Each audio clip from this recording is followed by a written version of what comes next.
हाथरस मामले को लेकर राज्य सरकार ने सुनवाई से पहले सुप्रीम कोर्ट में हलफनामा दायर किया। कहा निष्पक्ष जांच के लिए एसआईटी गठित करने के साथ ही सीबीआई को जांच सौंपने की भी सिफारिश की गई।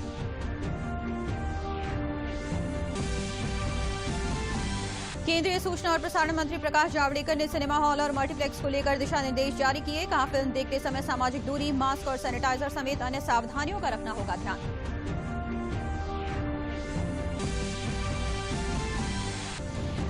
प्रदेश के अपर मुख्य सचिव सूचना नवनीत सहगल ने बताया कि कोरोना महामारी की वजह से प्रभावित हुई प्रदेश की आर्थिक गतिविधियां फिर से बढ़ी सुधार की ओर।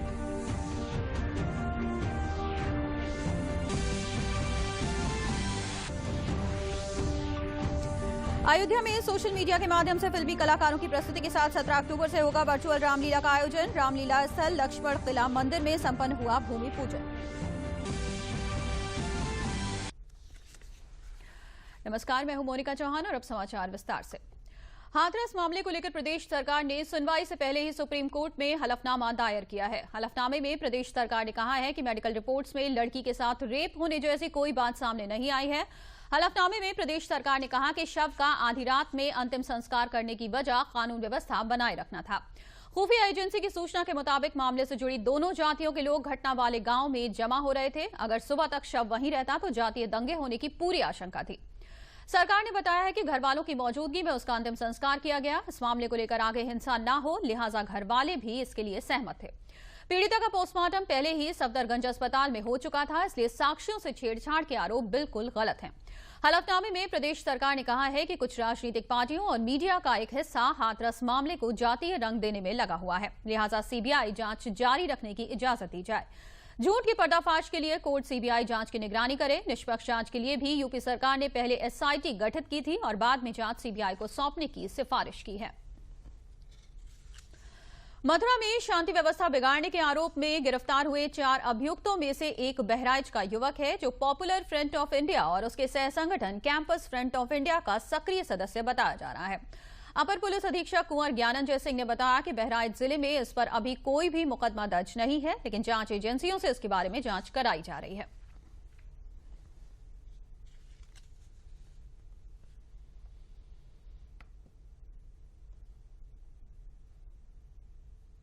एक मसूद अहमद पुत्र शकील अहमद, जो कि हमारे यहाँ जरवल रोड पे कैरा काजी वार्ड नंबर 7 का रहने वाला था, वो लड़का पकड़ा गया है वहाँ पर।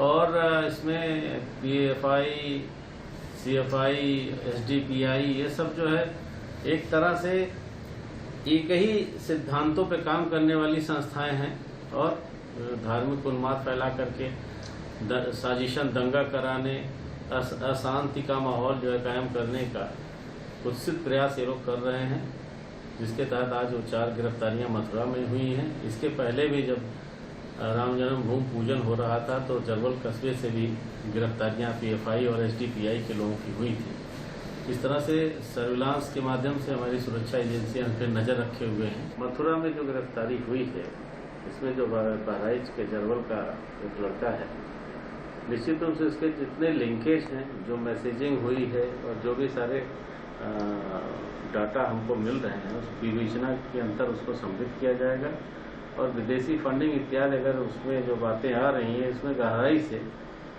जांच एजेंसियों को अगर जरूरत पड़ी तो आर्थिक जांच एजेंसियों को भी शामिल किया जाएगा इसमें और उसके तह तक पहुंचा जाएगा।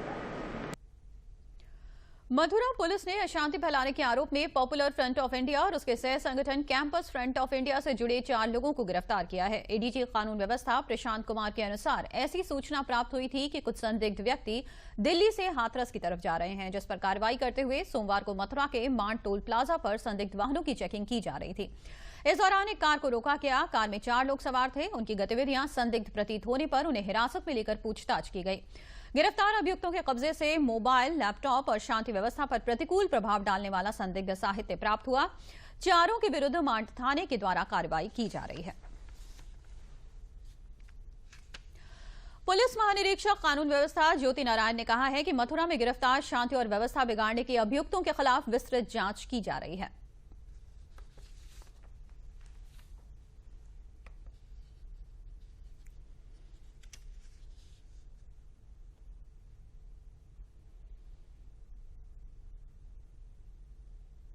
अभी विवेचना प्रचलित है, तो उचित होगा कि उसकी जो लेटेस्ट स्टेटस है वो मैं प्राप्त करके अलग से आपको दूंगा। विवेचना चल रही है, हमारी एजेंसीज कर रही हैं, कुछ लोगों को हिरासत में लिया भी गया है, परंतु विस्तृत जानकारी मैं प्राप्त करता हूं और तब मैं आपको दूंगा। ठीक।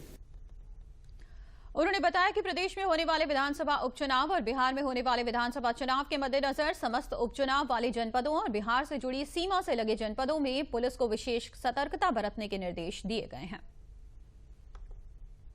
का प्रत्येक मार्ग जो बिहार जाती है उस पर लगाकर चेकिंग करने के निर्देश दिए गए हैं। इसके अतिरिक्त मध्य प्रदेश में भी उपचुनाव हैं, जिन जनपदों में हैं वहां के बॉर्डरिंग जनपद भी ये चेकिंग अभियान एवं अन्य समस्त कार्रवाई करेंगे। केंद्रीय सूचना और प्रसारण मंत्री प्रकाश जावड़ेकर ने आज सिनेमा हॉल्स और मल्टीप्लेक्स को लेकर दिशा निर्देश जारी किए। उन्होंने बताया कि इन दिशा निर्देशों के अनुसार ऑडिटोरियम में एक समय में अधिकतम 50% लोगों को बैठने की अनुमति होगी। हॉल के अंदर बैठते समय उचित शारीरिक दूरी का पालन करना होगा, हाथ साफ करने और सैनिटाइजर की उचित व्यवस्था होगी। सभी लोगों को आरोग्य सेतु ऐप उपयोग करने की सलाह दी गई है। थर्मल स्क्रीनिंग की व्यवस्था, बिना लक्षण वाले लोगों को ही प्रवेश मिलेगा। टिकट खिड़की पर कतार में दूरी का पालन करने के लिए जमीन पर मार्किंग होनी चाहिए। स्वास्थ्य का निजी निरीक्षण और तबीयत खराब होने पर सूचित करें। अलग अलग स्क्रीन के लिए अलग अलग शो टाइम हो और साथ ही कहा गया है कि डिजिटल भुगतान को बढ़ावा दिया जाएगा। टिकट खिड़की सहित अन्य स्थानों का नियमित निसंक्रमण और सफाई हो। टिकट खिड़कियों की पर्याप्त उपलब्धता हो। मध्यान्तर के बीच लोगों के अनावश्यक घूमने पर रोक हो। दिन भर खुली रहेगी टिकट खिड़की। भीड़ से बचने के लिए एडवांस बुकिंग की व्यवस्था। थूकने पर पूर्ण प्रतिबंध। मास्क लगाने सहित अन्य जरूरी नियमों का पालन अनिवार्य। सिर्फ डिब्बाबंद खाने पीने की वस्तुओं की अनुमति। हॉल के अंदर नहीं होगी खाने पीने की डिलीवरी। खाने पीने की वस्तुओं की बिक्री के लिए पर्याप्त खिड़कियों की व्यवस्था। सिनेमा हॉल के कर्मचारियों के लिए मास्क, दस्ताने, पीपीई किट समेत अन्य वस्तुओं की पर्याप्त व्यवस्था।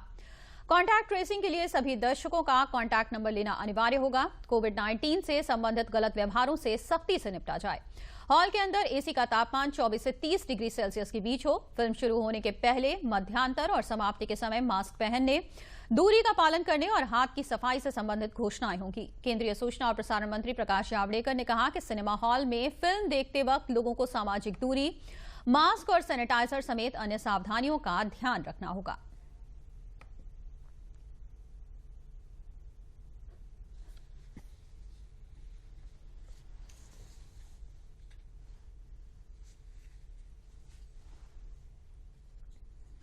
%50 लोग अलाउड होंगे, यानी अगर 200 का स्क्रीन होगा तो 100 लोग आ सकेंगे। एक कुर्सी छोड़कर एक कुर्सी ऐसी बैठने की व्यवस्था होगी। पूरी मास्क लगाना होगा, उसके साथ सुरक्षित दूरी, मास्क और सैनिटाइजर, इसका उपयोग बाध्यकारी है। केंद्रीय मंत्री ने कहा कि फिल्म देखने के लिए ऑनलाइन बुकिंग और डिजिटल भुगतान को बढ़ावा देने की जरूरत है। सिंगल स्क्रीन में ज्यादा खिड़कियां खोलनी पड़ेगी टिकट बुकिंग के लिए, और सभी जगह ऑनलाइन टिकट बुकिंग को एनकरेज किया जाएगा।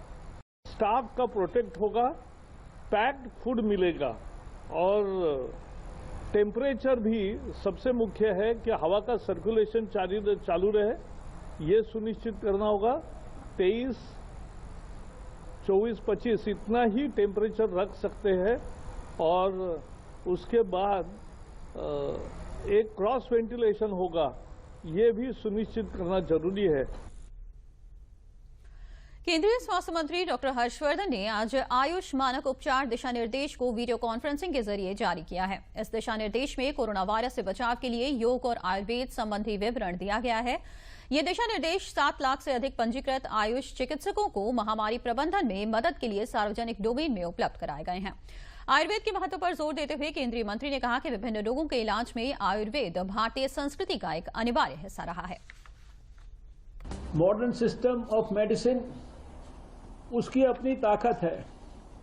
उसने आधुनिक तरीके से बहुत सारे उपचार और बहुत सारी शल्य चिकित्सा और बहुत सारी चीजें लोगों के लिए उपलब्ध कराई हैं, जिसके कारण का जीवन बेहतर हुआ है।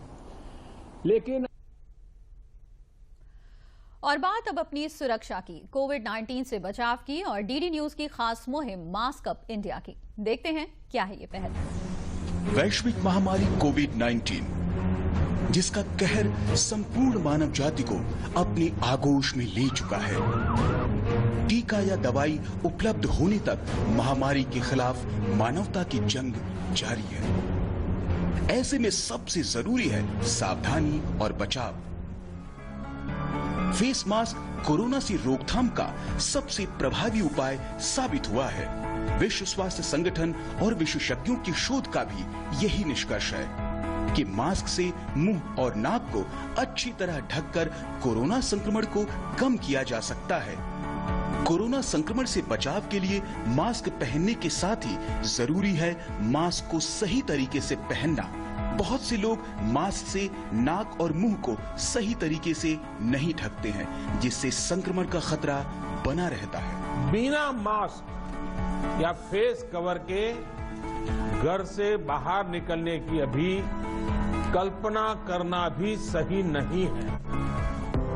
जुड़िए डीडी न्यूज की खास मुहिम मास्क अप इंडिया के साथ। मास्क पहने और अपने मुंह और नाक को अच्छी तरह ढके। अपने परिवार के सदस्यों और दोस्तों को मास्क पहनने के लिए कहें। Mask up India, mask up India. DD news के माध्यम से सबको बताना है, कोरोना को हराना है, मास्क जरूर लगाना है। Mask up India, mask up India. समाचारों में आगे बढ़ने से पहले आइए लेते हैं ये जरूरी संदेश।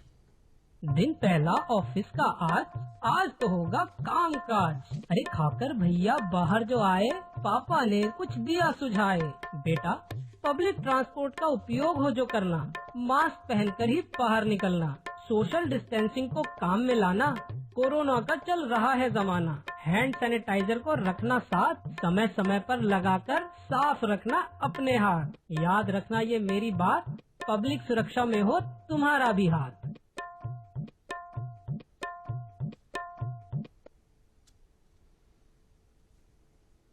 पांडे जी का मन है मचला, मार्केट जाने को है फिसला। घर से बाहर जैसे ही आए, बड़ी जोर बादल गरजाए।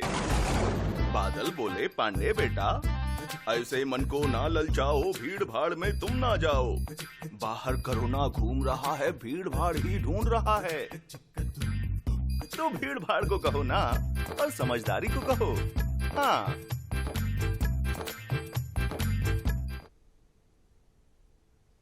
और अब बढ़ते हैं समाचारों में आगे। प्रदेश के अपर मुख्य सचिव सूचना नवनीत सहगल ने प्रेस वार्ता कर बताया कि मुख्यमंत्री योगी आदित्यनाथ ने कहा है कि जिन जनपदों में कोविड-19 के 50 से 100 मामले प्रतिदिन मिल रहे हैं, ऐसे जनपदों पर विशेष ध्यान दिया जाए। उन्होंने कोविड-19 के संक्रमण को नियंत्रित करने के लिए बचाव और उपचार कार्य पूरी सक्रियता से जारी रखने के निर्देश दिए हैं। उन्होंने जनपद लखनऊ और कानपुर नगर पर विशेष ध्यान देते हुए रिकवरी दर को बेहतर किए जाने के निर्देश दिए। उन्होंने कहा कि कोरोना से बचाव के लिए जागरूकता कार्यक्रम पूरी गति से संचालित किया जाए। उन्होंने स्वच्छता और सैनिटाइजेशन का कार्य सतत जारी रखने के निर्देश देते हुए कहा कि एंटी लार्वा रसायन का नियमित छिड़काव भी किया जाए। उन्होंने बताया कि कोरोना महामारी की वजह से आर्थिक गतिविधियां प्रभावित हुई थीं, अब उन्हें पुनः संचालित किए जाने के प्रयास किए जा रहे हैं। कोरोना की वजह से जो आर्थिक गतिविधियां प्रभावित हुई थी, उन्हें पुनर्संचालित करने का प्रयास हो रहा है। बैंकों के माध्यम से आत्मनिर्भर पैकेज में इकाइयों को ऋण की सुविधा उपलब्ध हो रही है। जो एग्जिस्टिंग इकाइयां थी, उनको 4,34,000 इकाइयों को लगभग 10,560 करोड़ रुपए के ऋण वितरण हो चुके हैं। जो 4,20,000 नई एमएसएमई इकाइयों को 14,000 करोड़ के ऋण वितरण हो चुके हैं। इनमें लगभग 15 लाख लोगों को रोजगार मिला है। इसके अलावा उद्योगों ने लगभग 41,000 कोविड हेल्प डेस्क की स्थापना की है।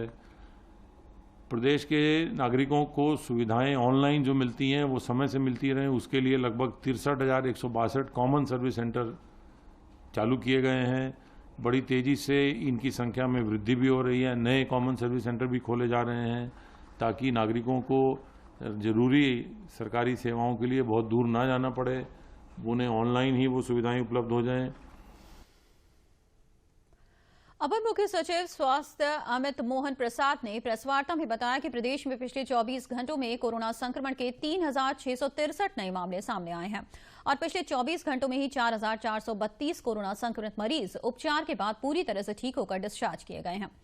अब तक प्रदेश में कोरोना संक्रमण से 3,70,753 मरीज उपचार के बाद स्वस्थ होकर डिस्चार्ज किए जा चुके हैं, जिसके बाद प्रदेश में रिकवरी दर बढ़कर 88.07% हो गई है। उन्होंने बताया कि प्रदेश में कोविड-19 के 44,031 सक्रिय मामले हैं, जिसमें से 20,647 मरीज होम आइसोलेशन में हैं और 30,513 मरीज निजी अस्पतालों में इलाज करा रहे हैं।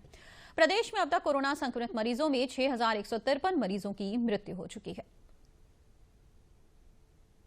देश में कोरोना वायरस के संक्रमण की स्थिति इस प्रकार है।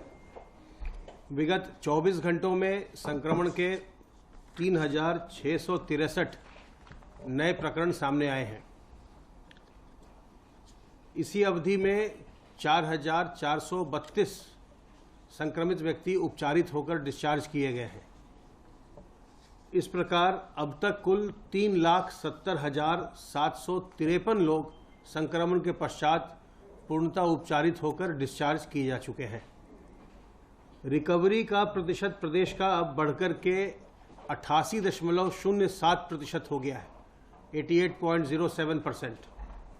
इस समय एक्टिव इन्फेक्शन के केसेस की कुल संख्या 44,031 है, जिनमें से 20,647 मरीज होम आइसोलेशन के विकल्प का उपयोग कर रहे हैं और अपने घर पर रह के ही स्वास्थ्य लाभ कर रहे हैं। 3,513 व्यक्ति निजी अस्पतालों में भुगतान के आधार पर अपना इलाज करवा रहे हैं और इसके अलावा शेष सभी मरीज सरकार के द्वारा L1, L2, L3 की जो व्यवस्था की गई है उसमें रहकर निःशुल्क चिकित्सा करवा रहे हैं। अभी तक संक्रमण से कुल 6,153 व्यक्तियों की मृत्यु हुई है। नोवेल कोरोना वायरस रोग से बचाव के लिए क्षेत्रीय लोक संपर्क ब्यूरो, सूचना और प्रसारण मंत्रालय, भारत सरकार, वाराणसी की ओर से जन जागरूकता अभियान चलाया गया। इसके तहत विकासखंड काशी विद्यापीठ के ग्राम फुलवरिया, भीटारी, भरथरा, छितौनी, कोटवा और शहरी क्षेत्र के लहरतारा, मंडुआडीह आदि क्षेत्रों में सचल चित्र प्रदर्शनी, माइकिंग और पोस्टर के माध्यम से संदेश दिए गए। इन संदेशों के द्वारा 2 गज की दूरी का पालन, मास्क सबको पहनना जरूरी, हाथ साबुन से बार बार धोने और सार्वजनिक स्थान पर न थूकने का संदेश दिया गया। अभियान के दौरान लोगों को भीड़ भाड़ वाले स्थान पर जाने से बचने, बुखार, खांसी और सांस लेने में परेशानी होने पर तुरंत डॉक्टर से संपर्क करने की सलाह दी गई। साथ ही इस दौरान लोगों से इम्यूनिटी बढ़ाने के लिए संतुलित और पौष्टिक आहार लेने और स्वच्छता बनाए रखने की अपील की गई। इस बार अयोध्या बॉलीवुड के नामचीन कलाकारों की प्रस्तुति से सराबोर वर्चुअल रामलीला का गवाह बनेगा, जिसे सोशल मीडिया के माध्यम से देश और विदेश के साथ ही अयोध्या के प्रमुख स्थलों पर LED के माध्यम से प्रदर्शित किया जाएगा, जिसे देखकर समूचे विश्व के राम भक्त अपनी आस्था और श्रद्धा को तृप्त कर सकेंगे। वर्चुअल रामलीला अयोध्या में 17 अक्टूबर से लेकर 25 अक्टूबर तक खेली जाएगी, जिसके लिए आज वैदिक मंत्रोच्चारण के साथ रामलीला स्थल लक्ष्मण किला मंदिर में भूमि पूजन संपन्न किया गया।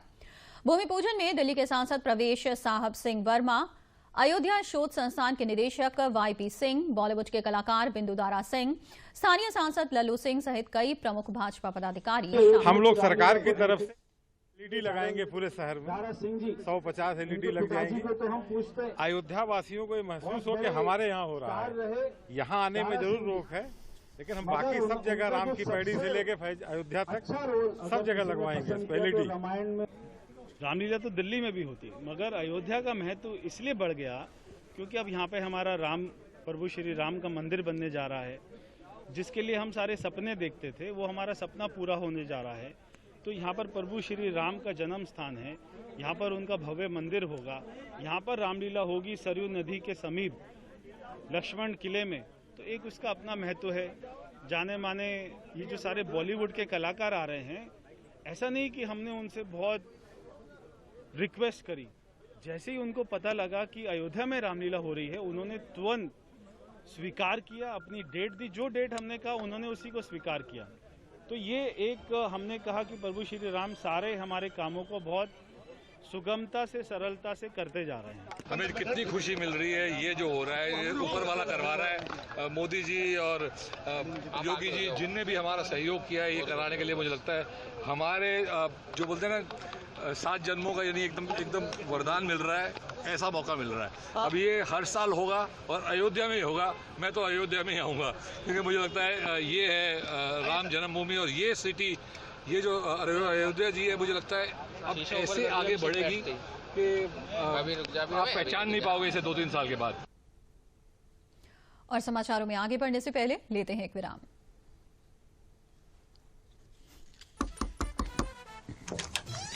अरे आशा बहन, बस देखे आइल बानी कि घर में कौनो बच्चा के बुखार ता नहीं खे आवत। चुटकी के हल्का से बुखार आ रहल बा, मौसम बदलता ना।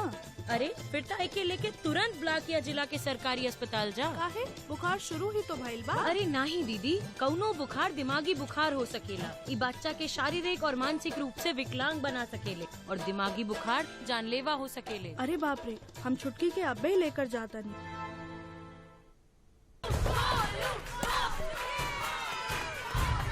बैटिंग तो अर्जुन कर रहा है, तो सब गोलू के लिए क्यों चेयर कर रहे हैं? वो तो घर पर बैठा है। अरे तुम्हें नहीं पता, वो इसलिए नहीं आया ताकि हमें इन्फेक्शन ना हो। नोवेल कोरोना वायरस बीमारी को फैलने से रोका जा सकता है। बुखार के साथ खांसी और छींक होने पर सार्वजनिक जगहों से दूर रहकर इसे फैलने से रोक सकते हैं। अपनी सुरक्षा के लिए हमारी मदद करें। अगर आपको खांसी, बुखार या सांस लेने में तकलीफ हो तो तुरंत नजदीकी स्वास्थ्य केंद्र जाएं। अरे आशा बहन, बस देखने आई हूँ कि घर में किसी बच्चे को बुखार तो नहीं आ रहा। छुटकी को हल्का सा बुखार आ रहा है, मौसम बदल रहा है ना। अरे फिर तो इसे लेकर तुरंत ब्लॉक या जिले के सरकारी अस्पताल जाओ। क्यों, बुखार शुरू ही तो हुआ है। अरे नहीं दीदी, कोई भी बुखार दिमागी बुखार हो सकता है। ये बच्चे को शारीरिक और मानसिक रूप से अपाहिज कर सकता है और दिमागी बुखार में देर जानलेवा होती है। अरे बाप रे, मैं छुटकी को अभी लेके जाती हूँ। विराम के बाद स्वागत है आपका। बढ़ते हैं समाचारों में आगे। कोरोना से संक्रमित होने के बाद ठीक होकर वापस इटावा लौटे भाजपा सांसद रामशंकर कठेरिया ने किसान बिल के ऊपर बोलते हुए कहा कि विपक्ष किसानों को बरगला रहा है और इस बिल से देश के किसान आत्मनिर्भर बनेंगे। उन्होंने कहा कि न्यूनतम समर्थन मूल्य समाप्त नहीं किया जा रहा है और इस बिल से किसानों को खुले बाजार में अपना अनाज बेचने की स्वतंत्रता दी गई है। उन्होंने बताया कि अब फसल की बिक्री पर कोई टैक्स नहीं लगेगा। उन्होंने आगे बताया कि जो गरीब किसान फसल पैदा करने के लिए धन की कमी से जूझते हैं, उनके लिए कॉन्ट्रैक्ट फार्मिंग भी शुरू की गई है। बिल के प्रावधानों के तहत किसानों से फसल खरीदने के 3 दिन के अंदर उन्हें भुगतान करना होगा। उन्होंने कहा कि किसानों से फसल खरीदकर स्टॉक करके महंगाई बढ़ाने वाले असामाजिक तत्वों पर कार्रवाई की जाएगी। जो न्यूनतम जो रेट तय होता है उसमें सरकार उसको लागू रखेगी और इसी के आधार पर आपको पता हो कि अभी इसी सत्र में 20% से लेकर के 40% तक 30% तक बहुत सारे अनाजों का एमएसपी लागू हुई है, बढ़ा करके लागू हुई है और सुनिश्चित कर दिया है सरकार ने इस बिल के माध्यम से कि किसान को फ्री किया है कि किसान मंडी में बेच सकता है, मंडी खत्म नहीं होंगी। ये भी दूसरी बात, मंडी ज्यों की त्यों जिस तरह काम कर रही हूं उसी तरह काम करेंगी। लेकिन यदि किसान अपने घर पर भी किसी को बेचना चाहता है तो वो पूरी तरह फ्री है, वो वाहन से बचेगा, वो टैक्स से बचेगा, इन सब से वो मुक्त रहेगा। और इसके बावजूद भी यदि कोई कठिनाई है तो एसडीएम की जिम्मेदारी सुनिश्चित की गई है कि वो 1 महीना में उसका निपटारा करे। बुंदेलखंड के जिले हमीरपुर में PM street vendors Atmanirbhar Nidhi योजना से 6,469 पथ विक्रेता, रेहड़ी फेरी वालों को 10,000 का लोन 12 आसान किश्तों में दिए जाने का शासन द्वारा लक्ष्य दिया गया है। कोरोना काल में लगाए गए लॉकडाउन में सबसे ज्यादा रेहड़ी, पटरी, सड़क किनारे धंधा कारोबार कर रोजी रोटी कमाने वाले प्रभावित हुए थे। ऐसे लोगों की जिंदगी दोबारा पटरी पर लौट सके, इसको लेकर प्रधानमंत्री नरेंद्र मोदी ने प्रधानमंत्री स्ट्रीट वेंडर्स आत्मनिर्भर निधि योजना शुरू की है। नगर पालिका द्वारा जिले में 3,900 लोगों को पंजीकृत किया गया है, जिसमें से 2,403 ऑनलाइन आवेदन प्राप्त हुए हैं, जिनमें से 863 लोगों को बैंकों द्वारा लोन का अप्रूवल भी मिल चुका है। आवेदकों के आवेदन पोर्टल पर किए जा रहे हैं। 22 लोगों ने बैंकों से लोन लेकर अपना काम शुरू किया है। उन स्ट्रीट वेंडरों ने बताया कि उन्होंने योजना का लाभ लेकर दोबारा अपना काम शुरू कर दिया है और पहले की तरह कमा खा रहे हैं। जो योजना आई है सरकार की तरफ से 10,000 वाली, वो योजना बहुत अच्छी है और हम गरीबों के लिए बहुत सहायतामंद है। सरकार ने बहुत अच्छा किया है हम लोगों के लिए, गरीबों के लिए 10,000 रुपये दिए हैं हम लोगों की आगे की ज़िंदगी के लिए।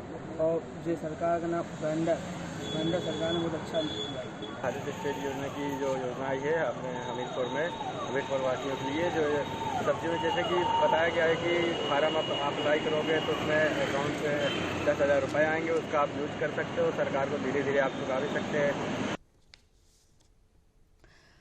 वाराणसी में प्रधानमंत्री स्वनिधि योजना के तहत चलाए जा रहे ठेला पटरी व्यवसायियों को 10,000 रुपए के लोन देने के मामले में वाराणसी जिला पहले स्थान पर काबिज हो गया है।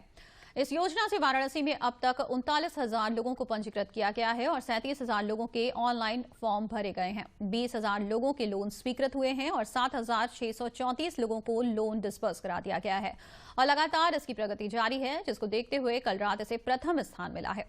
कार्यक्रम अधिकारी डूडा जया सिंह ने प्रसन्नता जाहिर करते हुए इस काम में लगे सभी लोगों का आभार व्यक्त किया और कहा कि जिलाधिकारी के कुशल नेतृत्व और लगातार इसकी मॉनिटरिंग से ही यह संभव हो पाया है। और अब अंत में प्रमुख समाचार एक बार फिर।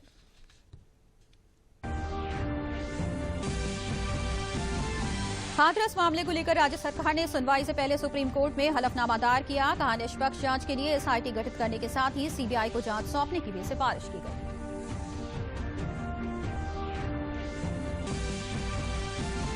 केंद्रीय सूचना और प्रसारण मंत्री प्रकाश जावड़ेकर ने सिनेमा हॉल और मल्टीप्लेक्स को लेकर दिशा निर्देश जारी किए। कहा फिल्म देखते समय सामाजिक दूरी, मास्क और सैनिटाइजर समेत अन्य सावधानियों का रखना होगा ध्यान।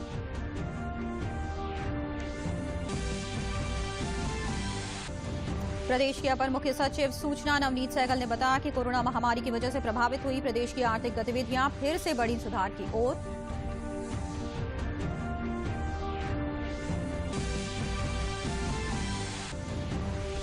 और अयोध्या में सोशल मीडिया के माध्यम से फिल्मी कलाकारों की प्रस्तुति के साथ 17 अक्टूबर से होगा वर्चुअल रामलीला का आयोजन। रामलीला स्थल लक्ष्मण किला मंदिर में संपन्न हुआ भूमि पूजन।